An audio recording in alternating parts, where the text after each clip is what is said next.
Hey guys, I thought I'd do something a little bit different for this video and analyze one of my games that I didn't record or the audio file didn't record properly. So I thought I would do a little bit of a different video and talk about some strengths and disadvantages of Urgot and me as a player and things that I think I do well and things that I think I do poorly.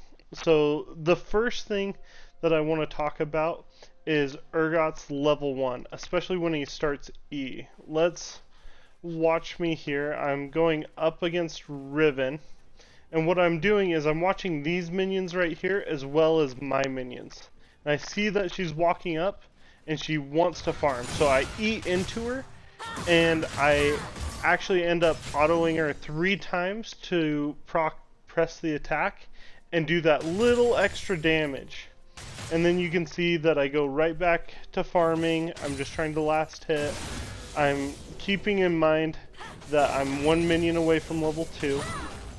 I notice that she's coming up for this minion, and I see an opportunity to E again. And then what happens is she ends up having to flash out. Now there are some big advantages of that, because now if we look, I have the flash advantage, and let me organize this real quick.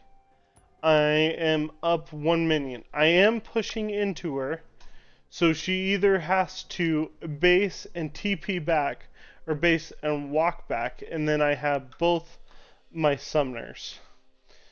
So we can just watch this. She'll end up basing. I'm going to speed this up a little bit, and she ends up having to TP back because of that early harassment. And that's something that I'm already at a huge advantage. She's level 2, I'm level 3. I have a level advantage on her too. Now there's something that I like to do when this happens. When I have this wave that's going to go crash into tower, and I'm around the 3-minute mark, there's something that always stands out to me. And that's the junglers. Generally, most junglers will path top, and some of them can get extremely low on their buffs. And it can be a great opportunity to kill them early and set them behind.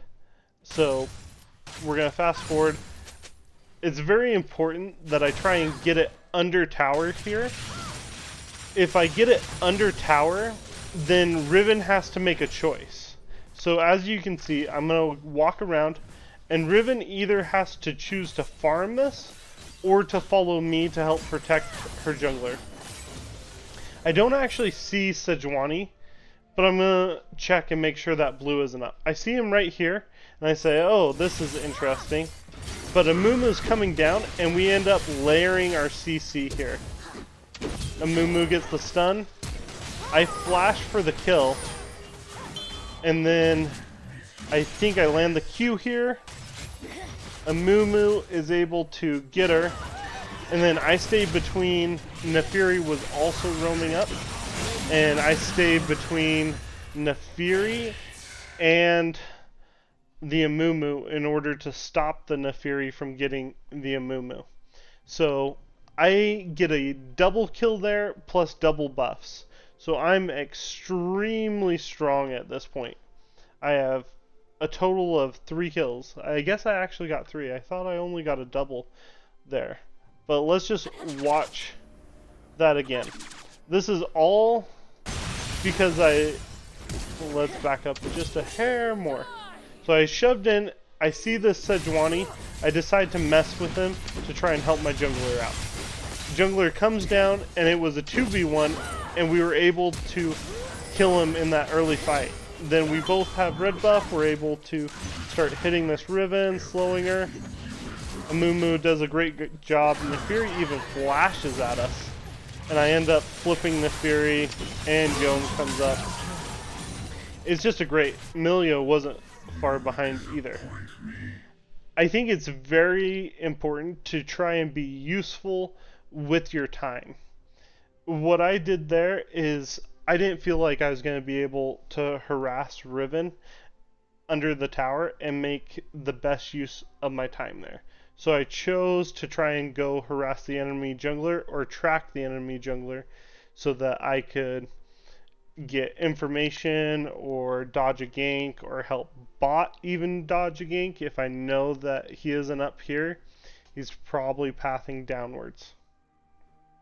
So I do make some mistakes. I would like to fast forward to right here. It's pretty even lane state. Nothing's really happened. I'm actually trying to freeze on her. So you can see that there's a huge minion wave here. And I am just trying to keep Riven from farming this. Now, one of my biggest mistakes here is actually not warding. I had a great time to go throw a ward down right there. She was backing up and she wasn't going to come farm. And I could go throw a ward right about here-ish, somewhere around there. And that lets me have plenty of time to run back to my turret for safety. Instead, what happens is I end up having 3 people come top here, and I wasn't even aware of it. So I try and hurry and burst this Riven, and she ends up getting a huge shutdown because I don't have a ward down here. If I see these two coming, I'm just able to walk out under my tower, and I'm strong enough where they probably can't tower dive me, even as 3 people. It's one of those things where I had such a one-track mind in this game that I was just trying to kill this Riven, and I wasn't thinking about anyone else on the map. Now, there is a fight I'd like to look at right around here. So, a little bit has happened, but not too much. I still think that I'm a little bit stronger than Riven, and she has to respect me. Turret plates have just fallen off. I see Yone here, and I decide to start coming down. Maybe pinch this Sejuani. I'm just covering in case someone pops to his shadow. And I start making my way back up to try and stop this Riven from pushing into my tower and getting that extra bounty. We see that Sejuani went here on this Rift Herald, so I'm trying to hurry and get this shoved. Riven actually beats me to it. Now, Yone reacted and started hitting this Sejuani, which is getting him off, and Nefiri wasn't there. I think this is brilliant because Yone goes away and then snaps back, and I'm able to come in. I end up flipping the Riven here, then I try and ult her. Yone makes a great ult come back to me, and I'm able to belly grind this Riven and fear the Sedge. Now, I just want to pause here and say, when the Riven flashed and was the closest to Yone, that's who I was focusing.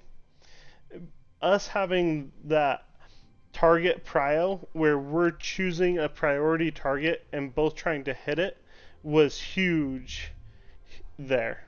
Because then I was able to get the Riven down, fear the Sedge, and Yone was able to live to those 2 people, even though he should have died.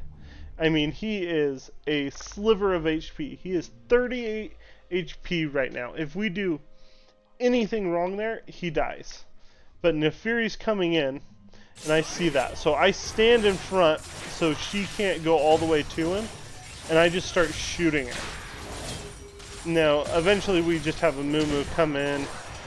She stops this. I'm able to get the flip on Nefiri, and we're able to kill her.